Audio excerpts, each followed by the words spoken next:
Eso es lo que muchas veces nos pasa en medicina. Vemos el árbol, o el árbol no nos deja ver el bosque.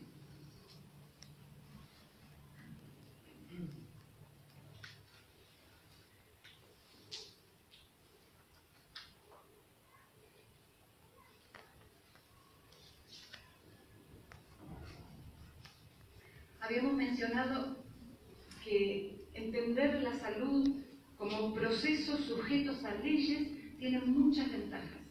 En primer lugar, nos da una certeza del 100%, porque si yo sé que hay leyes que rigen la digestión, yo voy a mantenerme dentro de esas leyes. Si yo sé, por ejemplo, que una de las leyes de la digestión es que debe haber entre 4 y 5 horas de diferencia entre una comida y la otra, y yo me atengo a esas leyes y no como entre horas, y como a las 8 de la mañana y a la 1 de la tarde, o a las 7 y a las 12, y no evito la comida intermedia, yo estoy asegurándome que la digestión va a funcionar bien. ¿Sí? Estoy poniendo un ejemplo, ya vamos a ver otros. Pero nos da el 100% de certeza de que la cosa va a funcionar cuando hay leyes. Cuando la salud depende del azar, entonces, y no sé por qué me vino esta indigestión, porque vaya a saber por qué, ¿sí? Nos da conocimiento, podemos entender lo que nos sucede, conocer las leyes de la salud. El hecho de que la salud está basada en leyes nos otorga un rol activo a las personas. Tenemos algo que hacer para mejorar nuestra salud. Tenemos que encuadrar nuestra vida dentro de las leyes, y entonces nuestra salud va a estar garantizada. ¿Sí? Es un parámetro de evaluación subjetivo, es decir, puse subjetivo. Yo escribí esta al tiempo y en realidad la palabra era objetivo, es decir, por fuera de nuestra mente. Olvídense de la palabra subjetivo, debe ser objetivo, por fuera de nuestra mente. ¿Qué quiere decir esto?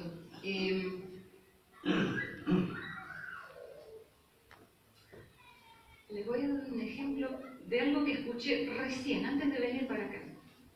Una persona que estaba con un problema de salud, X, entonces hablaba por teléfono con una amiga y le decía, ¿y vos viste? Esta amiga me dijo que tome esto, y la otra amiga me dijo que me tome lo otro, y el doctor fulano de tal me dijo que tome lo otro, y es como que cada maestrito con su librito pareciera, ¿no? Bueno, el hecho de que haya leyes que gobiernan la salud nos permite evitar esto, nos permite tener un parámetro objetivo. ¿Sí? Si lo que vos estás haciendo se corresponde con la ley que rige este aspecto de tu salud, podés tener total garantía. No importa lo que te diga Juancito, o Pedrito, o el doctor. Hay una ley que avala. Y ya van a ir entendiendo un poquito más por qué hago tanto hincapié en esto. Ahora parece como desconectado, yo les dije, día a día vamos a ir agregando una nueva piecita al rompecabezas.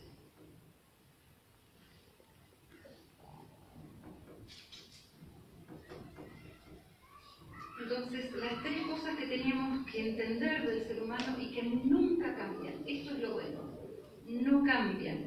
Somos la estructura, la función y las leyes que gobiernan la función del ser humano son las mismas para los neuquinos, para los chubutenses, para los asiáticos y para los nigerianos.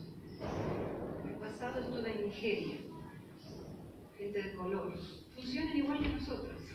Las leyes de la salud se aplican a ellos tan igual como nosotros. Ellos se enferman de las mismas cosas que nosotros porque fallan en el cumplimiento de las leyes de la salud, al igual que nosotros.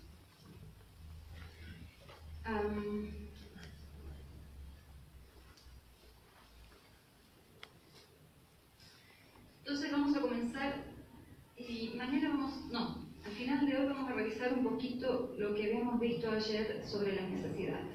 Vamos a volver sobre eso. Pero vamos a entrar ahora sobre la estructura del ser humano. Y después vamos a volver sobre necesidades, porque lo que vimos ayer de necesidades tenemos que enmarcarlo dentro de esta estructura. ¿Sí? Ayer veíamos que no solo tenemos necesidades físicas. ¿Recuerdan el caso que pusimos de, creo que le llamamos María? Llega la señora cuyos 2 hijos fueron asesinados comenzó con una serie de enfermedades, ¿no?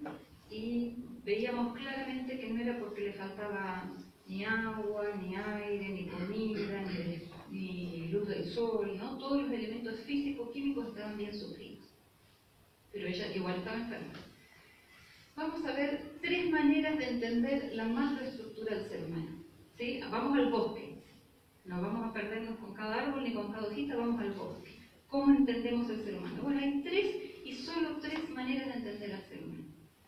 De estas 3 hay algunas combinaciones, algunas derivaciones, pero si sabemos contar hasta 3 es muy simple.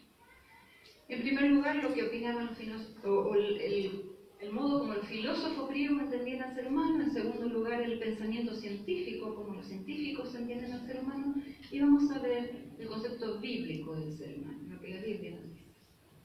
Macroestructura del ser humano, el pensamiento griego. En el pensamiento griego hay como 3 componentes. Ellos ven que el ser humano está compuesto por un cuerpo, un alma y un espíritu, que es una cosa intermedia ahí que no está bien definida. El alma es algo eterno, que no tiene comienzo ni tiene fin, que queda atrapada dentro del cuerpo cuando la persona nace, y cuando la persona muere, el alma se libera y puede realizar sus más queridas y caras aspiraciones, entonces allí se realiza. O allí encuentra como su satisfacción. ¿Sí? Una vez que la persona muere, allí se puede realizar. Mientras la persona está viva, está como atrapada su alma en el cuerpo. En el concepto griego, el espíritu del ser humano se lo entiende, está mal definido y está allí como un intermedio entre alma, una mezcla ahí con el alma. No queda bien claro qué es. El cuerpo queda bien claro, es un conjunto de elementos físico-químicos. Entonces ven el alma y el espíritu como algo no tangible, algo que no se puede ver, que no se puede tocar, pero mal definidos el uno y el otro. O mayormente el espíritu queda mal definido. El alma sí lo entienden como este elemento intangible, eterno, sin comienzo, sin fin. Este concepto del ser humano permea todas las religiones no bíblicas, y permea mucho también de las ideologías y también algo de la ciencia. La ciencia por ahí está incorporando muchos de estos conceptos ahora. Entonces es un concepto presente en casi todas las religiones, pero no en la religión bíblica. Ya vamos a ver en la última diapositiva. ¿Estamos? Número 1, el modo como los griegos entendían al ser humano. Número 2, ¿cómo piensan los científicos? ¿Qué entienden los científicos que es el ser humano? Bueno, yo hice la carrera, hice la especialidad, hice la maestría. Y en el concepto científico, el elemento inmaterial, eso que no se puede ver ni tocar en el ser humano, que vamos a llamarlo por ahora el pensamiento, la mente del ser humano. En la mirada científica, el pensamiento surge de las neuronas. ¿Sí? Acá en nuestra cabecita todos tenemos lo que llamamos el sistema nervioso central, que está formado por un montón de ladrillitos, así como una casa está formada por ladrillos, el sistema nervioso central está formado por neuronas. Y los científicos ven al pensamiento como generado de las neuronas. ¿Me explico? O ven la mente como un resultado de la actividad de las neuronas.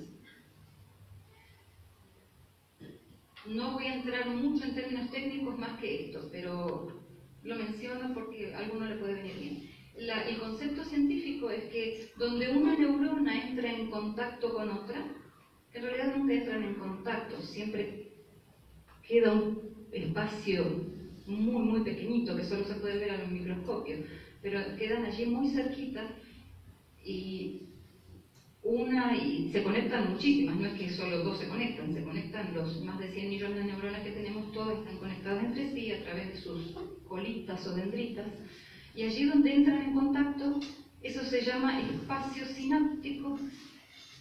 Allí hay un ida y vuelta de sustancias que le llamamos neurotransmisores o hormonas, y tienen distintos nombres y tienen distintas acciones. Entonces, de allí, ellos piensan, el pensamiento científico, que de allí surge el pensamiento, de la conexión de las neuronas. Y saben, yo hice toda mi carrera pensando así. Cursé toda cursaba en medicina, ya les dije de la especialidad en psiquiatría, en neurociencia, yo siempre lo entendí así. Hasta que, hace un tiempo atrás, un colega, un médico, me desafió y me dijo, me hizo esta pregunta, ¿no, Lidia? Ya que vos estás en esta especialidad, ¿quién piensa? ¿De dónde surgen los pensamientos? Y bueno, allí yo saqué todo esto que yo les acabo de explicar, todo mi bagaje de conocimiento, y les expliqué, bueno, de las sinapsis neuronales, los neurotransmisores que van y que vienen, bla, bla, bla. Y él me hizo la siguiente pregunta. Bien, me dijo, ¿de qué está compuesta cada neurona? ¿Sí? Cada uno de esos ladrillitos está compuesto de cierta sustancia. Bueno, esto es casi cae de maduro, diríamos, química orgánica del secundario. Todo lo que es química orgánica en el ser humano está construido o está, ¿sí?, fundado en solo 4 elementos básicos, que son el carbono, el hidrógeno, el oxígeno y el nitrógeno. Carbono, hidrógeno, oxígeno y nitrógeno, combinados para la derecha, para la izquierda, con fósforo, magnesio, calcio, para un lado, para el otro, pero ahí tenemos la composición de cada neurona. Y él me dijo, ¿desde cuándo el carbono, el hidrógeno, el oxígeno y el nitrógeno, juntos, puestos todos juntos o separados, pero desde cuándo el carbono y el hidrógeno tienen noción de lo que es la verdad o el error? ¿Cómo puede el nitrógeno tener el concepto de justicia o de injusticia? ¿Cómo puede el oxígeno saber algo de amor o de odio? Y créanme que se me vino el mundo a los pies. Fue como un terremoto en mi vida. Y es donde tuve que empezar a desaprender y aprender de vuelta. ¿Sí? Así, la mirada científica, en cualquier libro de medicina, no aprendemos nada acerca del espíritu del hombre. Solo vemos el cuerpo. Tomen cualquier libro que quieran y vamos a ver, y el libro se va a meter muy en lo profundo en todo lo que es cuerpo, células, neuronas, hepatocitos. ¿Pero es solo eso el ser humano? Ahora vamos a ver un poquito más. Claro, la mirada científica no desconoce que hay algo más, pero interpreta que la mente o el espíritu del ser humano surge a partir de lo físico. ¿Sí? El pensamiento surge de las neuronas. Así es como se lo ve. Pero realmente la pregunta de mi colega fue muy puntual y muy precisa. ¿Desde cuándo los elementos químicos tienen la capacidad de saber qué es verdad y qué es mentira? ¿Qué es justicia y qué es injusticia? Es imposible. La razón simplemente te dice eso no puede ser.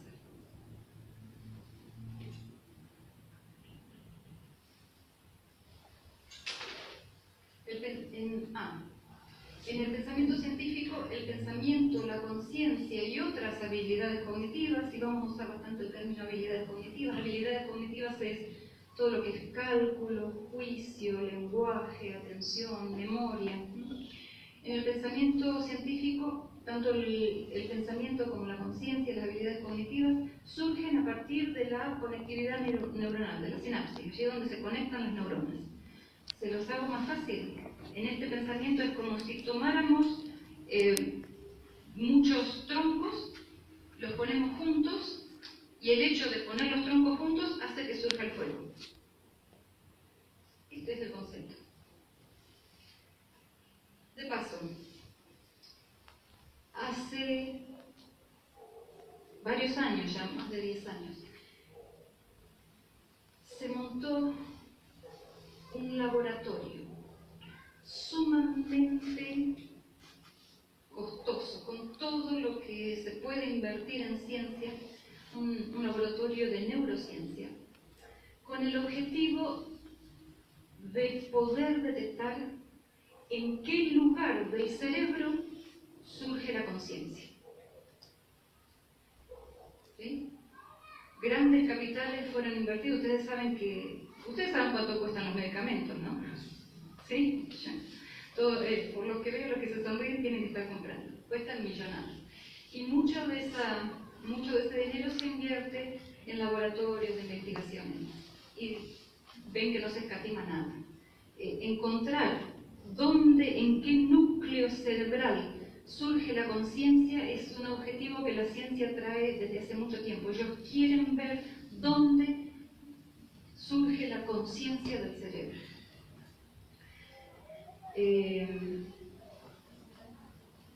Por supuesto, todavía lo están buscando.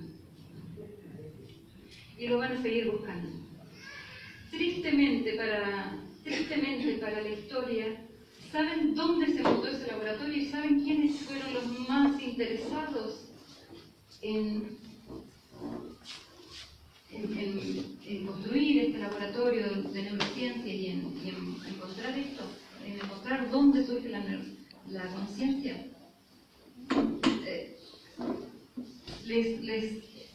Los invito a que adivinen en qué país del mundo. No fue en Estados Unidos, no en Francia, no en Alemania, no en Argentina,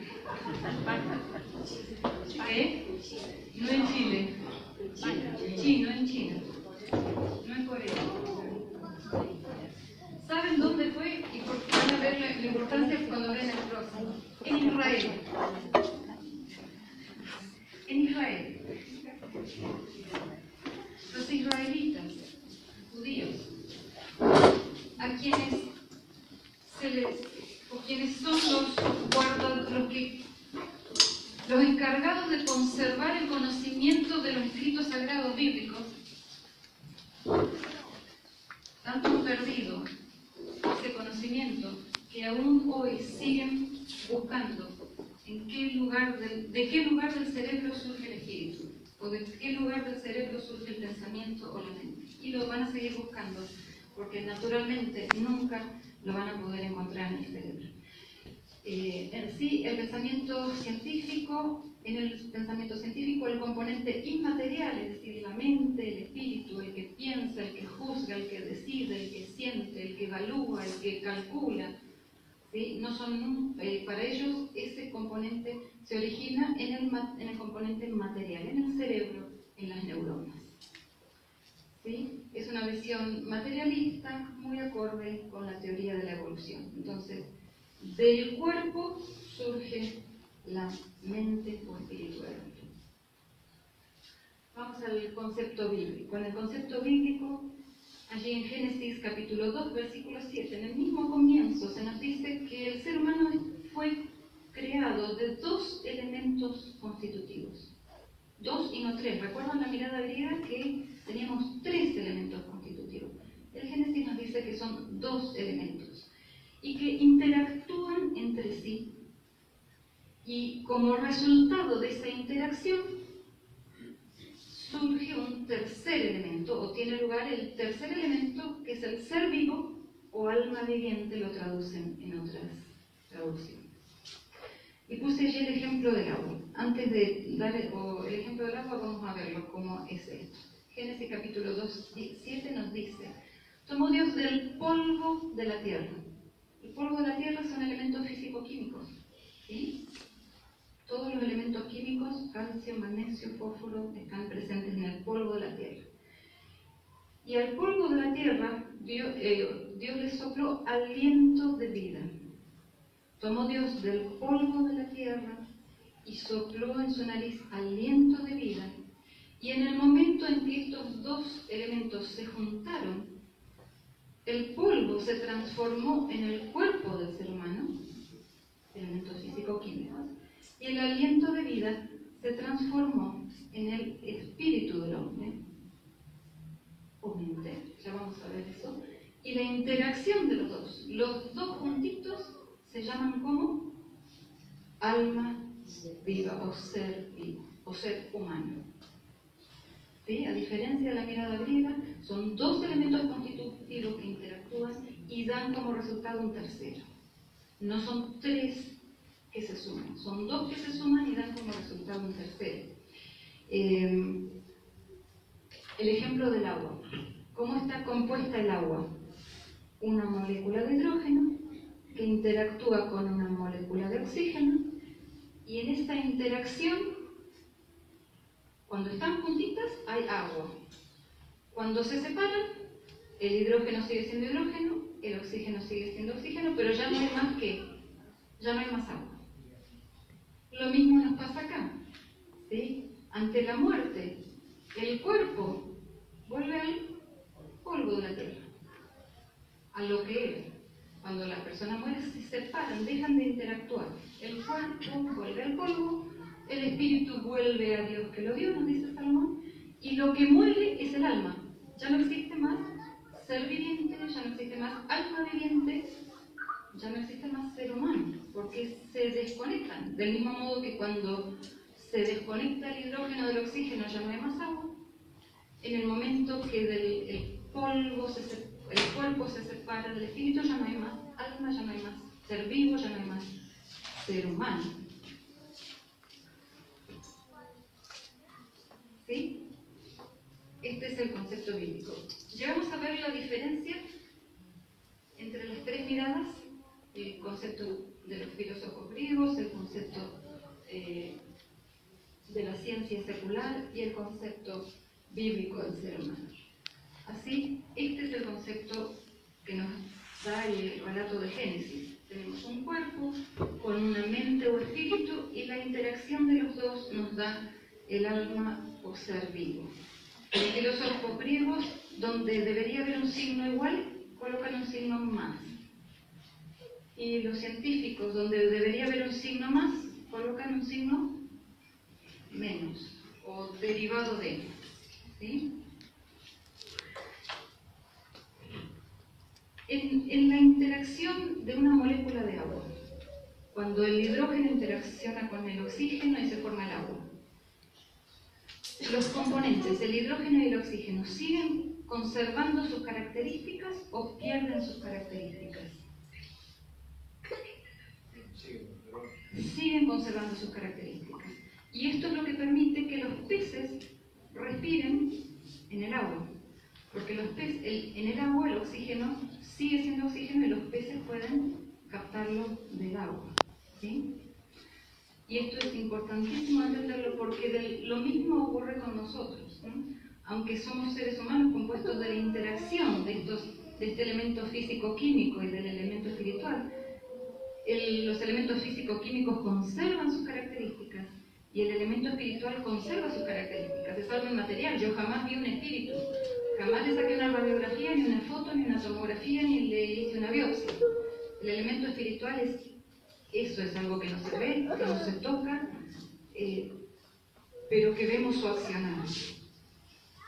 Y ahora vamos a ver cómo entendemos su accionar.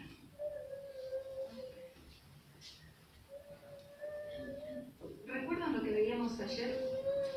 Voy a volver para atrás, pero esto va a tener que ir acá. No, a ver acá. ¿Recuerdan lo que veíamos ayer? Que veíamos esto, ¿sí? Como necesidades del ser humano: el agua, el descanso, la luz del sol, el aire, una nutrición adecuada, una temperatura correcta. Y decíamos, ¿por qué será que muchas personas tienen todo esto? Se ocupan mucho de su nutrición, de hacer ejercicio, de tomar sol, de esto, de aquello. Y aunque se ocupan tanto de esto, sin embargo, están enfermos. ¿Sí? ¿Se acuerdan decíamos, bueno, porque el ser humano no es solo cuerpo, no somos solo elementos físicos químicos, ¿sí? Vamos enganchando una pieza con la otra. Hemos sido creados con un componente distinto de los elementos físico-químicos y decíamos que teníamos otras necesidades dentro de nuestro componente espiritual, que es el afecto, la confianza. Todas estas las mencionábamos como necesidades espirituales. Y acá hago un paréntesis.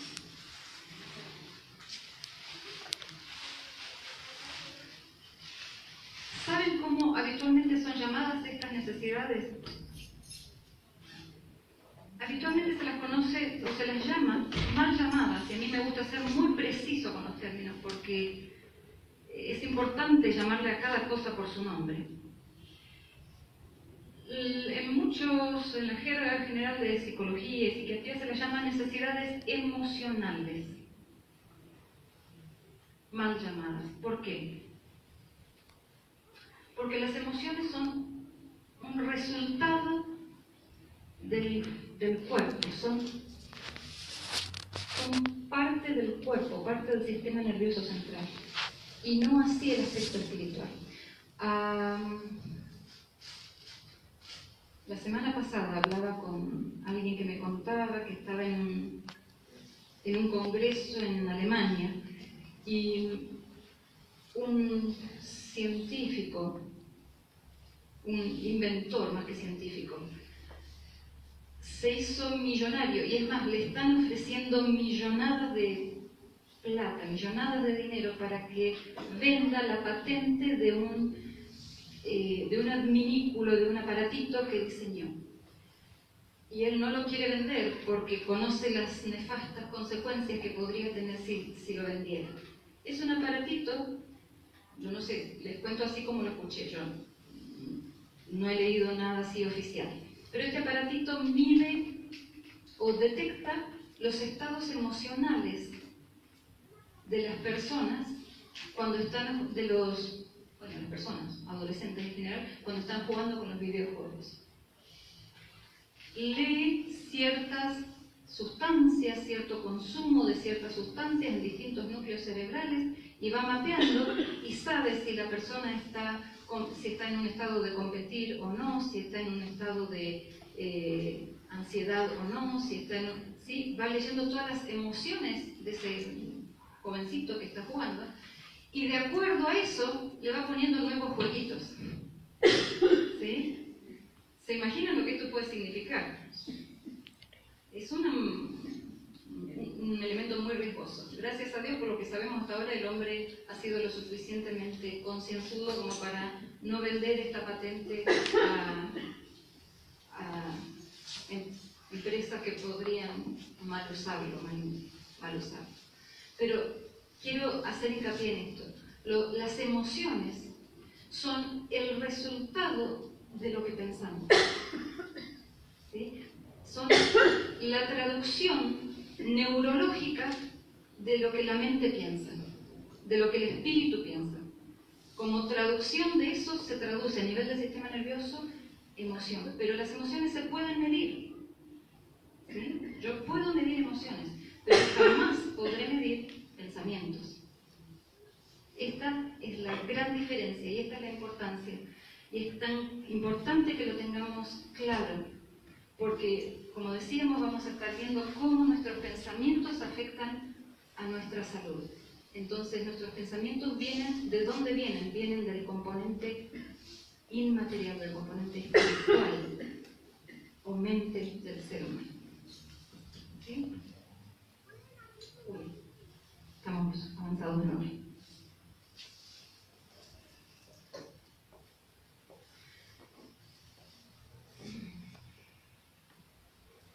Voy a volver para atrás. De paso, mientras volvemos para atrás, recuerden repito lo que decía ayer, van a surgir muchas preguntas a lo largo de las charlas. Escríbanlas, porque mi experiencia es que para el último día ya casi no hay preguntas. Pero si todavía hay preguntas del último día, ahí vamos a tener una sesión de preguntas y respuestas. Esto lo vamos a pasar rápido, pero creo que es importante que lo pasemos. ¿Cómo podés, muchos me dicen, cómo podés saber? Si no lo podés ver a un microscopio, si no lo podés ver y tocar, ¿cómo podés saber que existe un espíritu o mente en el ser humano? ¿Se puede saber? Sí, yo tengo 4 pruebas o evidencias de la existencia del ser humano, de la evidencia de la existencia de un espíritu en el ser humano. Número 1, en el ser humano hay una contradicción. ¿Qué quiere decir esto? ¿Han visto las plantas, los árboles? ¿Alguna vez vieron un árbol que se arranque las hojas? ¿O que se serruche o que se desplante una raíz? ¿O que se tire al piso? ¿El árbol es un ser vivo? Sí. Pero es un ser vivo que no tiene espíritu. Por lo tanto, jamás se daña a sí mismo. El hecho de que los seres humanos tenemos conductas autodestructivas es un indicador muy claro de que tiene que haber 2 elementos. Uno que destruye al otro. Un elemento que es el pensamiento o el espíritu del hombre que destruye al cuerpo. ¿Sí? Un ser vivo jamás se suicida. Pero un ser vivo que tiene espíritu, una planta jamás se suicida, pero un ser vivo que tiene espíritu, un ser humano, y aún a veces los animales, sí toman esta determinación máxima del suicidio o de un montón de otras conductas autodestructivas. Cosa que nada en la naturaleza que tiene vida lo hace. Tiene que haber 2 elementos para que uno destruya al otro. ¿Sí? Pongo el ejemplo de las jovencitas anoréxicas. ¿Sí? Toman la decisión de no comer. Y aunque su cuerpo les está diciendo, necesito alimentación, porque empiezan a adelgazar, cuando persisten durante mucho tiempo en su anorexia, pierden su periodo menstrual, ¿sí? Todo el cuerpo está reclamando que le falta alimentación, pero en general digo las señoritas, porque en general se dan chicas jóvenes, se niegan a comer. Si fuera real que el pensamiento surge de las neuronas, o sea que lo inmaterial surge de lo material, ¿podría existir anorexia nerviosa? No, porque las células gobernarían el pensamiento y las células carentes de glucosa estarían obligando a la mente a que coma. Pero es al revés. La mente le obliga a las células a que se mueran de hambre. Y las chicas dejan de comer y entran en amenorrea y a veces hasta hay que internarlas porque están en riesgo de muerte. Hay una contradicción en el ser humano y esto implica que tiene que haber 2 elementos. No puede haber una contradicción si hay un solo elemento. ¿Sí? Tiene que haber 2 componentes. Hay una jerarquía, es decir, entre esos 2 elementos hay uno que manda y otro que obedece. Claro está que quien manda es quién, la mente o espíritu del ser humano, y el que obedece es el cuerpo. ¿Sí? La mente de la chica anoréxica le dice al cuerpo, te vas a aguantar el hambre, y el cuerpo se lo tiene que, como un señorito, aguantar. En nuestro país tenemos el caso de los torturados. ¿Por qué estas personas son capaces de tolerar tanto dolor y aún la muerte? ¿Sí? ¿Cuántas personas fueron torturadas hasta la muerte? Porque hay una mente, un espíritu, hay un propósito en su espíritu que va mucho más allá de lo que el cuerpo les pide. El cuerpo les pide retirarse de todo estímulo doloroso, ¿no? Pero hay una mente que les pide pertenecer al grupo, conservar el secreto, no revelar al compañero. ¿Y quién tiene que obedecer a quién?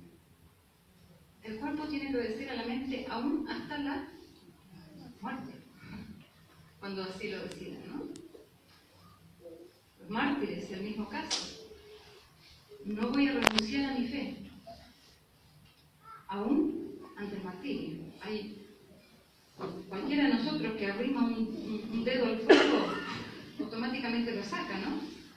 Pero hay algo que ordena al cuerpo a tolerar el martirio, el sufrimiento, al punto máximo de la muerte. Y tiene que haber dos componentes. No puede ser solo físico, no puede el pensamiento surgir del físico, de las neuronas, ¿sí? Tercera evidencia, necesidades espirituales. Lo que veíamos ayer. ¿Se acuerdan? Decíamos que el ser humano, por más que tenga suplidas sus necesidades de comida, de agua, de aire, todas las necesidades de la palabrita adelante, ¿se acuerdan que conformaba la palabra adelante? Por más que tenga suplidas todas sus necesidades biológicas, aún falta algo. Aún necesita algo más para estar sano. Y decíamos, son las necesidades espirituales, la necesidad de afecto, de seguridad, de justicia, de verdad. Y estas necesidades, podríamos tener necesidades si no hay un elemento que necesite eso. Sería como decir, podríamos tener hambre si no hay estómago. ¿Sí? Tiene que haber un elemento que necesite eso y que lo pida. De lo contrario, no lo habría. No habría esas necesidades. Y estas necesidades son universales. Yo les dije, no he conocido a ninguna persona que me diga que no necesite afecto o que no necesite justicia. Todo el mundo las experimentamos y las vivimos. Y por último, y esto nos va a ocupar a lo largo de toda la semana, la ley fundamental de la naturaleza, la ley del causa y efecto, y otra que subyace, ya vamos a ver. Por una ley de la naturaleza podemos demostrar que el ser humano tiene que tener dos componentes, y no somos solo cuerpo. Y tampoco nuestra mente deriva del cuerpo, somos dos componentes distintos, con características distintas, con necesidades distintas, interactuando a nivel de nuestra corteza cerebral, interactuando a nivel de nuestro sistema nervioso, pero cada uno conserva sus características, sus necesidades, interactúa en el ser humano. Bien, bastante teórico todo esto, pero si no entendemos esto, no podemos seguir construyendo el edificio. Si no ponemos un buen cimiento, todo el resto del edificio se cae después. Es muy importante entender de qué estamos hablando cuando hablamos del ser humano y de su salud. ¿Sí? Porque si no, nos pasa esto de que no llegamos a entender la causa de las enfermedades. ¿Sí? Bueno, veo mucho silencio, parece que se corta con cuchillo la violencia.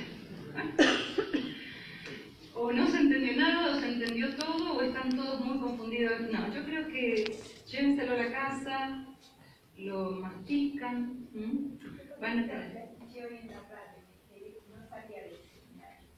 Luego funcioné a medicina para allá. Bueno, enhorabuena. Estoy dependiente de los demás y no puedo decir nada. Ok, qué bueno. Díselo y tierra y barrio yo para llegar. El mar también. Si se enteran de un tsunami por ahí, es culpa de la señora. Bueno, qué bueno. Gracias. Qué bueno que esté con nosotros. Y estoy segura que no ¿se acuerdan? No la vamos a defraudar, no se preocupen. Ninguna cuestión política.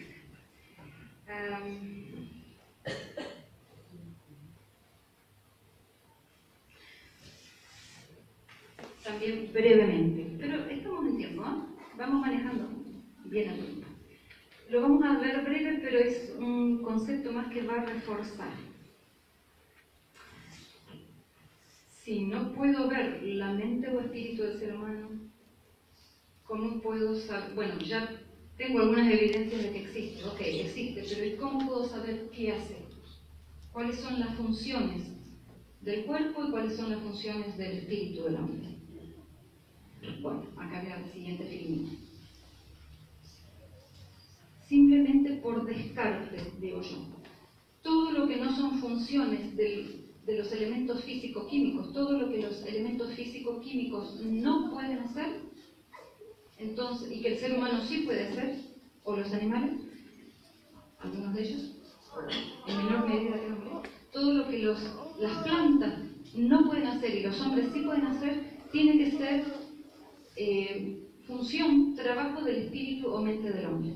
¿Sí? Todo lo que no hacen el polvo, hace el aliento de vida. Todo lo que no hace el cuerpo, tiene que hacer la mente.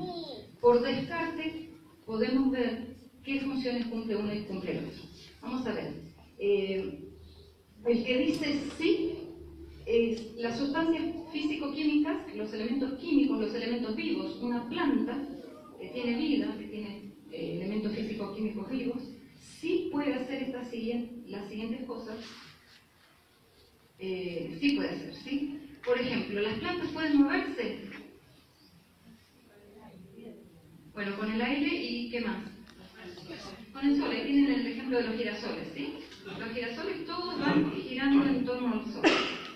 Entonces los elementos físico-químicos pueden moverse, pero ¿puede un girasol elegir no moverse alrededor del sol? ¿Puede un ser humano elegir no moverse? Sí. El movimiento de las plantas es una reacción química. El movimiento de los seres humanos y animales que sí tienen un espíritu es una decisión. ¿Sí? Uno es reacción y el otro es decisión. Selección. ¿Pueden las plantas seleccionar y decir esto voy a comer y esto no voy a comer? Sí. Existen plantas carnívoras. Y saben que existen plantas carnívoras selectivas, que ellas eligen qué tipo de mosca o mosquito van a comer. Y cuando pasa esa mosca, esa se la atrapan y las otras no. Uno diría que la planta se puso a pensar y a decidir, dijo, no, hoy tengo hambre de mosquitos, mañana tengo hambre de moscas y pasado hambre de arañas. No, son reacciones químicas. Cuando pasa un determinado estímulo, la plantita se cierra, se lo come, no puede elegir no reaccionar o no comerse si pasa el mosquito que reacciona con ella. En cambio, el ser humano elige si va a comer carne o verduras o frutas o qué va a comer. Las plantas tienen los elementos químicos, las plantas tienen una cierta selección, pero es una reacción química, no es una decisión. ¿Sí? Memoria. ¿Los elementos químicos per se tienen memoria? Sí. El sistema inmune del ser humano tiene memoria, por eso usamos las vacunas. Pero es una memoria que se decide, que se elige, que yo la puedo evocar. No, es una memoria que es una reacción a ciertas cosas y el sistema inmune no puede elegir no evocar su memoria. ¿Sí? Es una reacción nada más. Uy, ¿qué hice? Socorro, corté, ¿qué hice? Puse mal el dedo.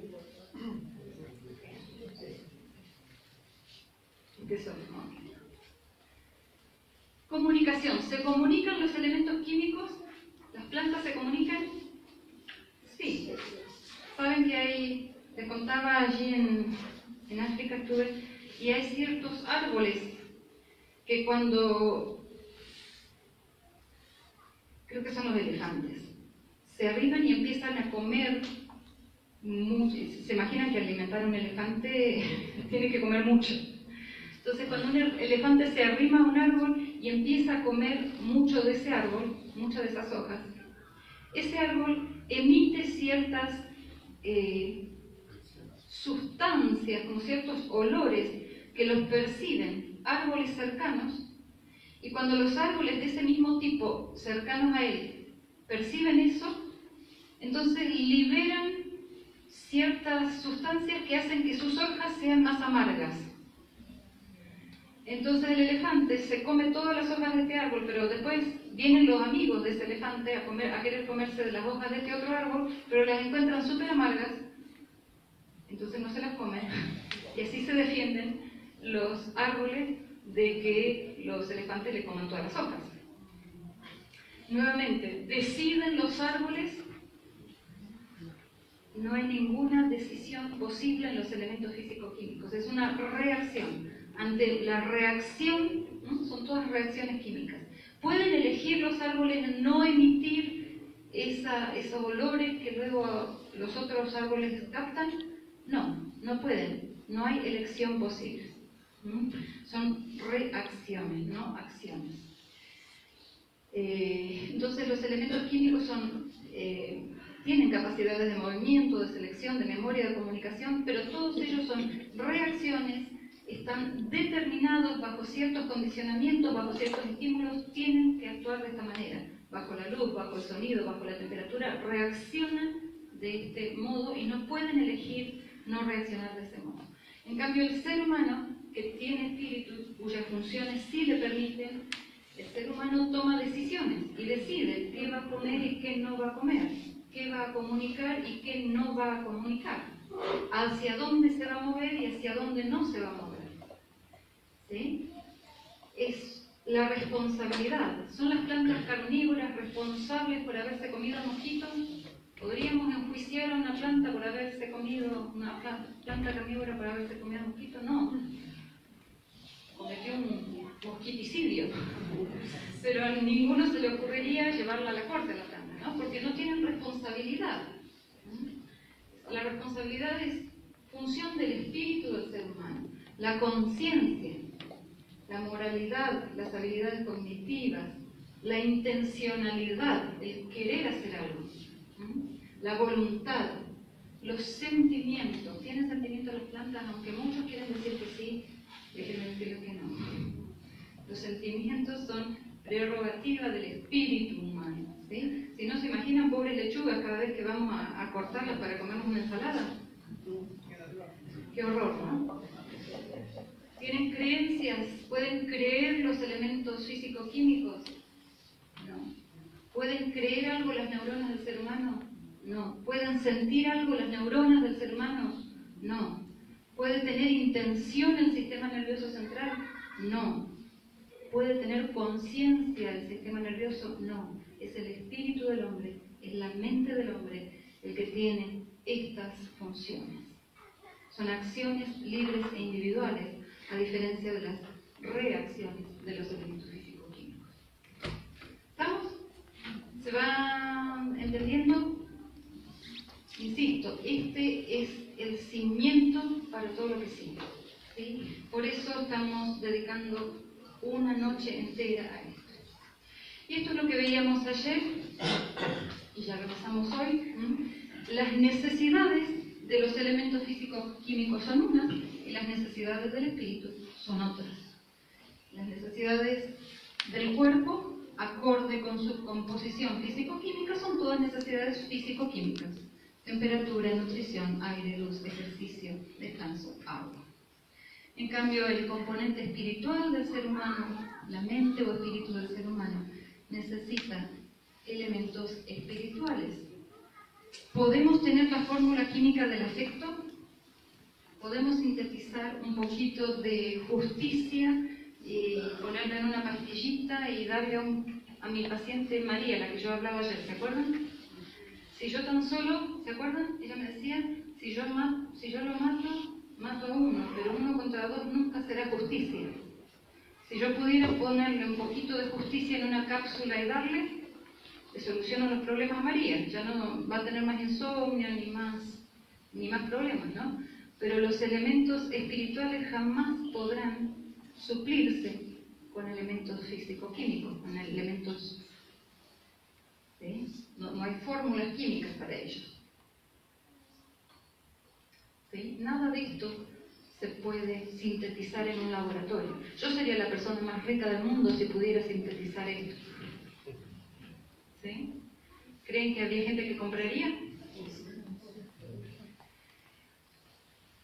Vamos a ir un pasito más y ya terminamos. Me tienen paciencia, si se tienen que ir, siéntanse libres. Pero entra una parte importante, porque ¿saben? Yo les decía, el espíritu del hombre tiene necesidades mucho más grandes, mucho más complejas, mucho mayores en número, mucho más difíciles de suplir que el cuerpo, que las necesidades del cuerpo. Sin embargo, aunque parece una gran lista, y por allí veo a alguien que me dijo, esta mañana me dijo, pero yo miré esa lista y me di cuenta que me faltan todas esas. ¿Cómo hago?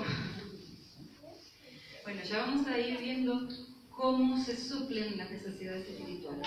Pero antes de avanzar en el cómo suplirlas, déjenme resumirlas en una sola, porque en realidad es una sola la gran necesidad del espíritu del ser humano. Y en realidad es una sola, o la conocemos con una sola palabra. Yo la llamo así, lo que escucharon, si usted escuchó el reportaje esta mañana, capaz que puede más o menos identificar hacia dónde voy apuntando, ¿sí? Yo puse el ejemplo de una torta esta mañana. ¿Qué le metemos a una torta? Le metemos harina, leche, si la queremos hacer saludable no le ponemos leche huevo, pero bueno, azúcar, bueno, después le metemos dulce de leche, frutillas, rellénenla con lo que quieren y tienen una torta. Es una torta con un montón de ingredientes. Vamos a imaginarnos que estos son los muchos ingredientes. ¿Y cómo se llama la torta que contiene a todos? Es uno solo, es el amor. El amor. El amor es la gran necesidad del espíritu del hombre. Así como yo digo, el amor es al espíritu lo que el aire es al cuerpo. No podemos imaginar vivir sin aire, no podemos imaginarnos vivir sin amor. Yo digo que cada persona tiene unas antenas en su espíritu muy grandes, que son como radares, que están continuamente girando alrededor. Y donde detectan amor, allí se prenden. ¿Sí? Porque nuestra necesidad de amor es tan grande como la necesidad de agua, como la necesidad de aire, o más, quizás mucho más. Si tú tienes amor, ¿tienes afecto? ¿Tienes confianza? ¿Tienes seguridad, esperanza? ¿Libertad? Ahí quiero verlos. Los padres que dicen que aman a sus hijos y no les dan libertad. O los maridos que dicen que aman a sus esposas y no les dan libertad. Ahí los voy a ver en las entrevistas individuales. ¿Sí? El amor y la libertad son inseparables, son una misma, uno es un ingrediente del otro.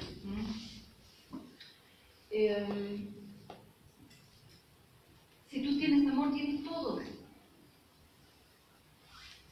Jamás el amor obrará con injusticia, jamás el amor obrará mintiendo o hará algo mintiendo, siempre va a decir la verdad. Si tenés amor vas a tener fidelidad, lealtad, conocimiento, reconocimiento. ¿El amor entra en conflictos o genera paz y armonía? Paz y armonía, jamás. Cuando hay amor verdadero no hay conflictos, hay paz, hay armonía. Hay dignidad, hay comprensión, hay respeto, hay aceptación, está todo. Entonces, resumo en esta filmina, en esta diapositiva.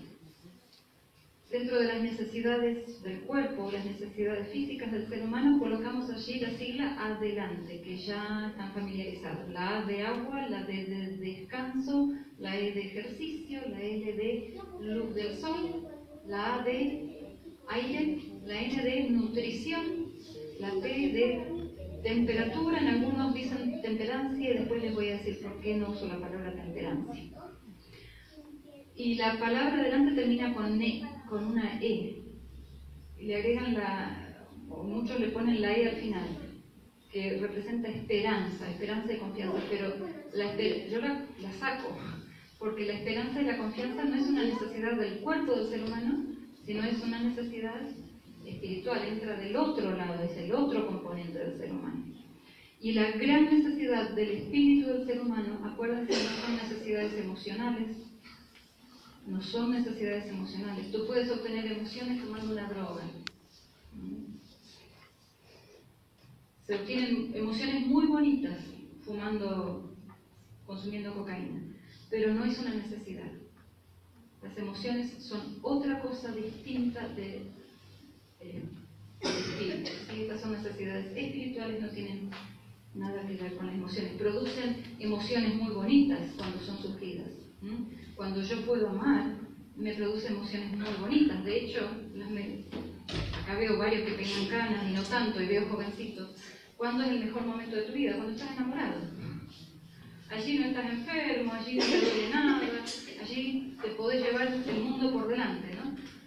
Produce emociones muy bonitas cuando el amor, cuando eres capaz de amar. Porque la mente del hombre hemos sido diseñados para vivir del amor, así como vivimos del aire, vivimos del amor. El gran problema y la gran pregunta que vamos a avanzar mañana es ¿cómo le hago? Dicen los mexicanos, ¿no? Ustedes no se asusten, pero yo tengo palabras de todo Centroamérica. Y por ahí me van a salir el tú, por ahí el vos, por ahí el usted. Es que se me pegan mucho los acentos y me quedan expresiones de todos los países centroamericanos. ¿Cómo le hago? Dicen los mexicanos. ¿Cómo hago para satisfacer esa gran necesidad del ser humano? Esa es la gran pregunta. Cuando tenemos sueño, ¿sabemos qué necesitamos? Ya veo unos cuantos acá que se están durmiendo. Vaya usted de acá a dormir. Es muy fácil. Cuando tenemos sed, mírenme a mí. ¿Qué hago cuando tengo sed? Cuando tenemos hambre sabemos exactamente qué hacer. Pero cuando estamos necesitados de amor, ¿qué hacemos? Cometemos los más grandes errores de nuestra vida. ¿Les gusta mi definición? Hacemos las cosas más insólitas, hacemos las cosas más absurdas, ya lo van a ver a medida que avancemos, porque cometemos actos irracionales cuando salimos en búsqueda del amor. Que tengan muy buenas noches, será hasta mañana, espero que puedan descansar muy bien y nos vemos mañana en este mismo lugar a las 8 de la noche, 8:30.